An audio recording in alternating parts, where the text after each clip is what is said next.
Bom, pessoal, eu sou o Daxon, tá? Estou no terceiro semestre de medicina e sou integrante da LACAN, certo? A nossa Liga de Cirurgia e Anatomia da Universidade Estadual do Ceará, de Fortaleza, certo? A UES. Bom, a gente tem um projeto, certo? Que é uma iniciação artística, que é de trazer assuntos de clínica cirúrgica e anatomia, certo? Hoje meu tema é sobre clínica cirúrgica, é a colestite aguda, certo? E eu vou abordar um pouquinho sobre a colestite com vocês, tá? Vou citar também a colelitias, a colangite, mais na frente vocês vão ver, tá? Vamos lá. Bom, aqui é o meu sumário, certo? Bom, quando eu comecei a estudar esse tema, né, eu tive uma dor de cabeça com esses nomes parecidos, né? Olha, colelitíase, colecistite, colangite, coledocolítíase, são vários nomes que a gente tem que entender a diferença, certo? Depois, se eu explicar, vai ficar bem claro. De forma simples, eu vou começar pelo nosso tema, né? Colecistite.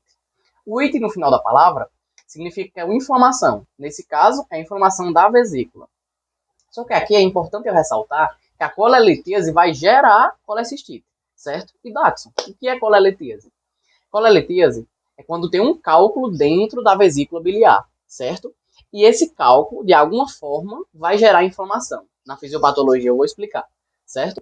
Pronto, então é isso. Colelitíase é a pedra na vesícula, que vai gerar colecistite, que é a inflamação da vesícula, certo? Da mesma forma, coledocolitíase e colangite, certo?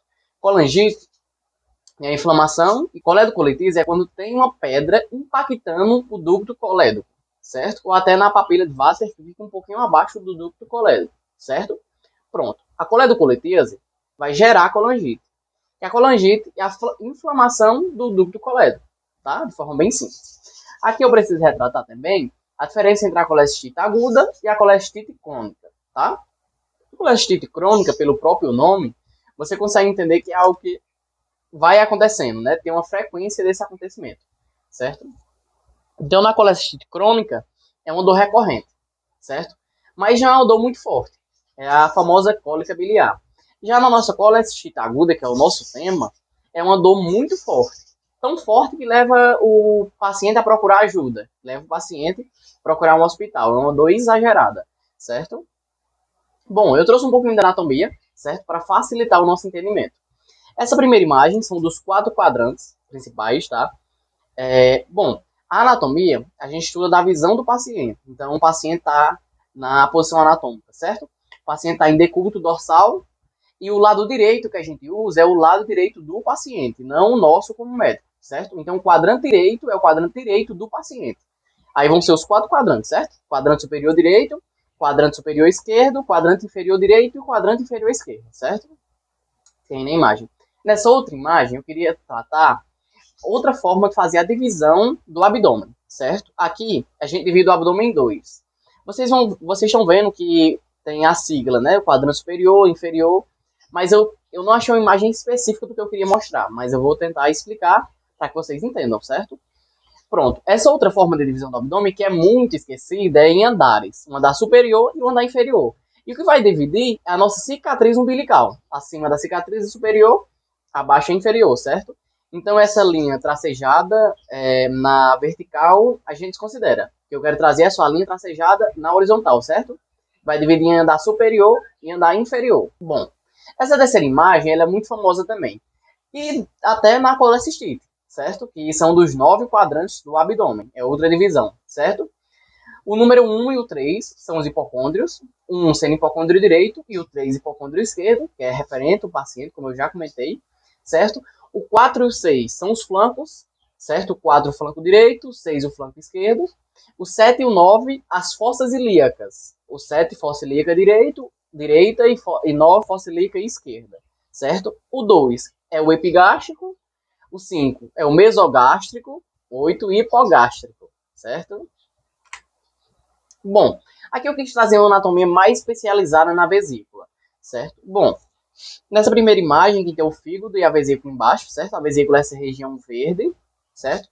Atrás você vê o duodeno, né? A porção inicial do intestino delgado, certo? Mais na frente tem a porção do intestino grosso também, que aí já seria o colo transverso, né? Bom, mas falando mais da a vesícula é essa região toda verde, como eu já comentei, e realmente é uma bolsa, é um saco, né? que tem sua função de armazenar bile, que vai ser produzida pelo fígado, certo? Bom, a bile dentro da vesícula vai sair pelo ducto cístico, certo? Esse ducto que sai direto da vesícula é o ducto cístico, para que faça sua função, tá? Tem um adendo muito importante que eu preciso comentar, nessa segunda imagem aqui à direita, tá? Tem a vesícula, certo? Na saída da vesícula, antes do ducto cístico, tem um canal cístico, certo? E depois do canal cístico vem o ducto cístico. Aqui, quando o ducto cístico está saindo, ele vai encontrar o ducto hepático comum, que é o ducto que vai sair do fígado, certo? E os dois juntos, o ducto hepático comum e o ducto cístico, vai formar o ducto colédoco. Então aqui é o ducto colédoco que vai estar na colédocolitíase, certo? Aqui tem um ponto anatômico muito importante, que a gente não pode esquecer. Quando o cirurgião vai fazer a cirurgia, é uma das coisas mais importantes esse ponto. Esse é um triângulo vermelho aqui, certo? Que eu coloquei na mesma imagem. Esse triângulo é o trígono de calor, certo? E Darkson, por que esse trígono de calor é tão importante? Nesse trígono de calor vai passar a artéria cística, que é a artéria que vai irrigar a vesícula, certo? E se essa artéria for rompida, pode gerar uma hemorragia durante a cirurgia. Então, o que é que o cirurgião deve fazer? Depois que já está na cavidade abdominal do paciente, ele vai dissecando todo o peritônio e assim que achar a artéria cística, a primeira coisa que ele tem que fazer, vai clipá-la, certo? Depois de clipar a artéria cística, aí é que ele vai clipar o ducto cístico numa cirurgia, certo? Bom, trazendo um pouquinho da fisiopatologia, tá? De início, vai ocorrer a formação do cálculo dentro da vesícula. Mais na frente eu vou falar como ocorre essa formação. Depois que esse cálculo foi formado, existe uma translocação, onde o cálculo dentro da vesícula vai obstruir o canal cístico, certo? Pronto. Então, o cálculo obstruiu o canal cístico e isso vai gerar uma infecção, certo? E essa infecção, mais na frente, vai gerar uma inflamação. É assim que acontece a colecistite, tá? Essa é a nossa fisiopatologia. Bom, um pouquinho da epidemiologia. A terceira causa de internação em emergências na cirurgia é a colecistite, certo? Bom, é uma dor que vai levar o paciente à emergência, certo? E vai levar o paciente mais futuramente a fazer a cirurgia. E desse caso é o terceiro mais comum. Então veja como é frequente, né? A colecistite é cerca de 3 vezes mais comum em mulheres. Então olha como é bem mais prevalente nas mulheres, né? Mas aí a gente tem um adendo, certo? Ela é 3 vezes mais comum em mulheres até 50 anos de idade. Passando dessa idade, esse número cai para 1,5 vezes mais comum nas mulheres, certo? Tem uma prevalência também grande nos idosos, certo? E sobre a região do país, é mais prevalente no Sudeste. Até porque lá é uma região bem maior, a população é bem maior, na verdade, né? A população que é maior. Então, é comum que tenha mais casos, né? E 95% das colecistites são litiásicas. No próximo slide eu vou explicar o que é litiásica e alitiásica. A imagem fica bem clara, né? O litiásica é quando existe pedra, certo? É uma colecistite com pedra. E a litiásica é quando não tem pedra. É uma colecistite que foi gerada sem um cálculo biliar. Bom, aqui é sobre a formação dos cálculos. A maioria, cerca de 75% dos cálculos, são formados de colesterol, certo? O restante, os 25%, são cálculos pigmentados, certo? Ou marrom ou preto. Eu trouxe esse triângulo, que é o triângulo de formação da micélula, certo? Triângulo de solubilidade, que é como é formado o cálculo, né? A porcentagem. Bom, fatores de risco. Na colelitíase, existem 5 fatores de risco, certo? Que é muito importante a gente tratar sobre eles, que talvez já seja algo como prevenção, certo? O primeiro deles é ser obeso. O segundo é ser mulher. O terceiro, ter mais de 40 anos. O quarto, estar fértil, a mulher estando fértil, né? O quinto, ter outro caso na família. Então, olha aqui, por que a prevalência é maior nas mulheres, né? Porque é 3 vezes mais comum nas mulheres. Abaixo de 50 anos, claro. Vai ficar explicado. É uma mulher, já é um fator de risco, certo? Ela pode ser uma mulher obesa, então são 2 fatores de risco. Pode ser uma mulher que teve a menopausa tardia, então tem mais de 40 anos e ainda é fértil. E pode ter um caso na família, então uma mulher pode ter os 5 fatores de risco. Por isso que é 3 vezes mais prevalente na mulher, tá? Bom, aqui eu trouxe o caso clínico, certo? Esse senhor é meu tio, tá? E foi dele que eu comecei a estudar a colecistite, tá? Ele só tem 2 fatores de risco, a obesidade e mais de 40 anos. Vamos entrar na história do paciente. Bom, Antônio da Hora, 57 anos, chega após comer pipoca com manteiga derretida na missa, na emergência, relatando dor severa no andar superior do abdômen.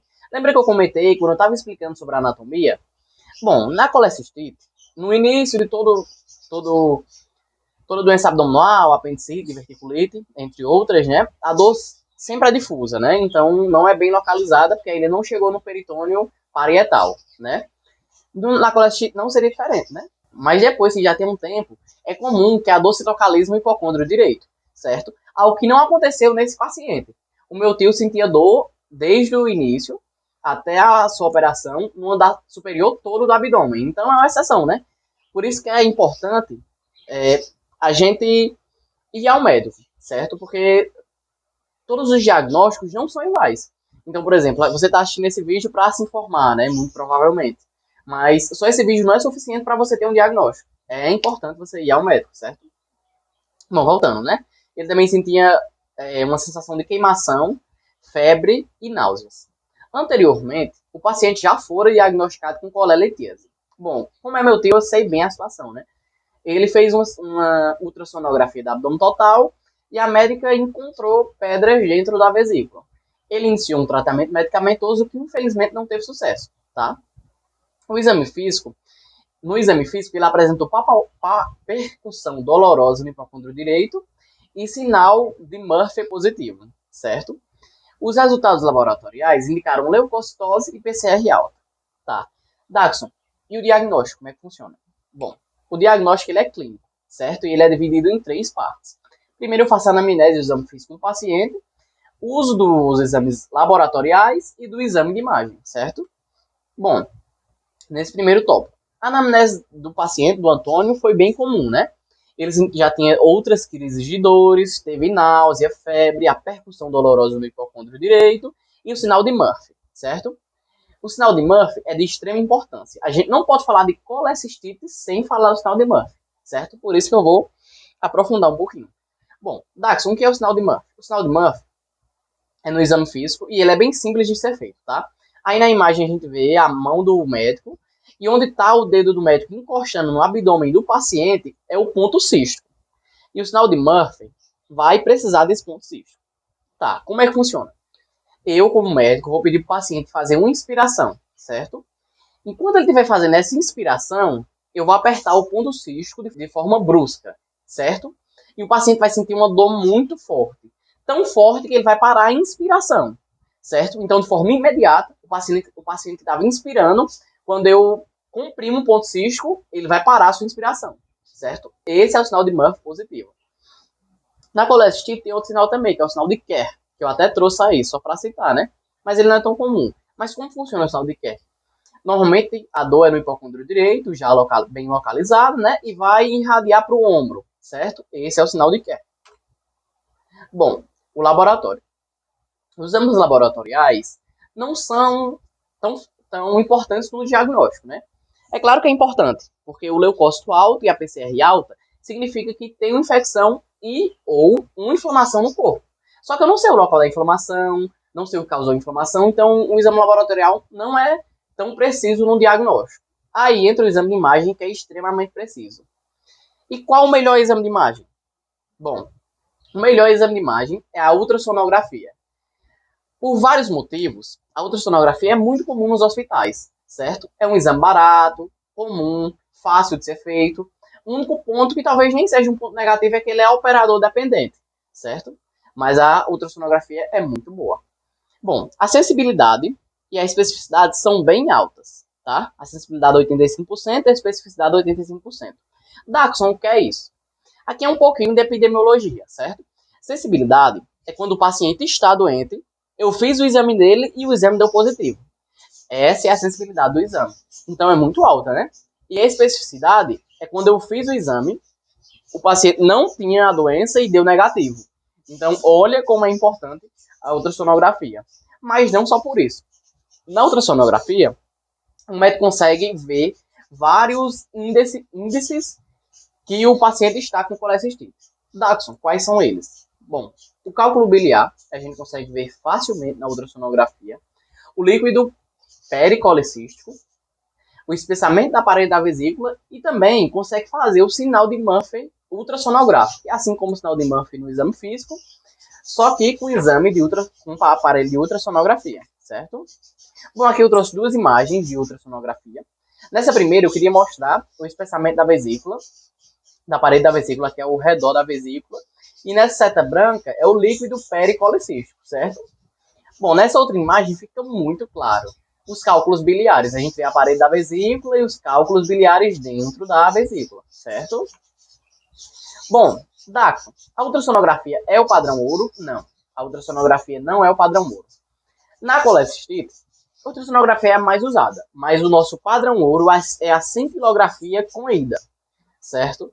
Só que assim, até no Sabiston, que foi o livro que eu usei como base, ele afirmava que quando eu uso a cintilografia, né, em casos raríssimos, só quando o médico não consegue identificar, não consegue diagnosticar, desculpa, a colecistite pela ultrassonografia, certo? Então, muito difícil ser usada a cintilografia. A ultrassonografia é bem mais usada, é o aconselhado, tá? Mas como é o padrão ouro, eu preciso explicar, né? Como é que funciona a cintilografia? Bom, cintilografia com IDA, eu vou colocar o líquido, o IDA, de forma intravenosa dentro do paciente. E esse líquido vai para as vias biliares, certo? Antes de continuar, eu preciso explicar uma coisa bem simples. A gente tem a nossa vesícula, né, que é o saco, que vai armazenar a bile, certo? Se tem uma pedra, um cálculo biliar que vai impactar o canal cístico, nada que vier do ducto cístico vai conseguir entrar dentro da vesícula, né? É bem óbvio.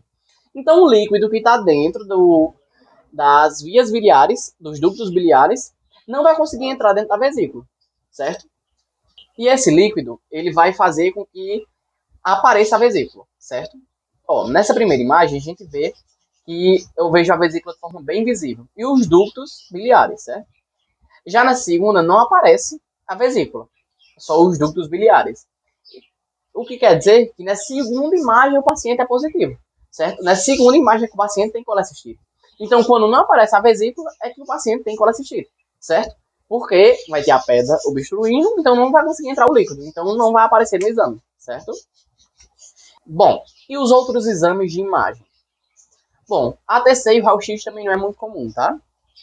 O raio-x não é tão comum porque o colesterol é rádio transparente. E se 75% dos cálculos são raios transparentes, não vale a pena usar, né? ATC, no caso desse paciente, o meu tio, foi usada porque o cirurgião teve dúvida de pancreatite, certo? No exame laboratorial, a lipase dele deu alta. Por isso que o médico resolveu fazer a ATC para descartar essa possibilidade, certo? Descartar ou confirmar, né? Pronto, aqui é uma tabela que traz os critérios de gravidade para colecistite aguda, tá? Segundo a diretriz de Tóquio, certo? Bom, o tratamento é cirúrgico, tá? A gente vai cortar e retirar a vesícula, certo? Mas essa cirurgia, que é o que a gente mais gosta, né? Por isso que a nossa liga é de cirurgia e anatomia, a gente precisa cuidar da clínica do paciente, certo? Mas que a gente gosta da cirurgia, a gente não pode esquecer da clínica, né? Bom, e na clínica a gente vai primeiro fazer a reposição hídrica do paciente, certo? Depois a gente vai entrar com antibiótico-terapia parenteral, certo? Que é o uso oral. Essa antibioterapia vai ser para a gente tentar sanar essa infecção e diminuir essa inflamação, tá? Eu preciso também entrar com a analgesia, certo? Porque lembrem que o paciente chegou com dor, então eu preciso melhorar a situação do paciente, certo? Bom, e como é o nome desse tratamento cirúrgico? O nome do nosso tratamento é colecistectomia, certo? E a colecistectomia pode ser aberta ou laparoscópica. Qual o comum? Eu até coloquei a imagem do ouro, né, o padrão ouro. A laparoscópica é sempre padrão ouro. Daxon, por quê? A laparoscópica ela é mais rápida, ela é mais fácil de ser feita, o pós-cirúrgico também é mais rápido, é menos invasivo, então sempre é indicada a laparoscopia. Outra dúvida que era bem frequente. Eu faço cirurgia de forma imediata à crise do paciente, à crise de dor, ou faço tardia? Bom, estudos antigos indicavam que fosse tardia, mas os estudos mais atuais indicam que é melhor imediata, certo? O paciente é melhor imediata. Aqui eu trouxe duas imagens, certo? De uma laparoscopia, vídeo laparoscopia, né? As 4 imagens aí, certo? Iria sair, cadê? Só trouxe a imagem lá para escutar. E aqui a imagem da colestectomia aberta, certo? Aqui são as referências dessa aula, certo? E obrigado pela atenção. Lembrando de pedir para vocês curtirem o vídeo, né, comentar e compartilhar com todas as pessoas, tá? Porque é muito importante a gente ter esse conhecimento, né? Até pelos 5 fatores, como exemplo, a gente pode evitar uma colecistite, né? Então, eu peço que curtam, comentem, né? E se vocês pensam em outro tema, tanto de anatomia quanto de clínica cirúrgica, comentem aí também, tá? Que a gente vai estar lendo todos os comentários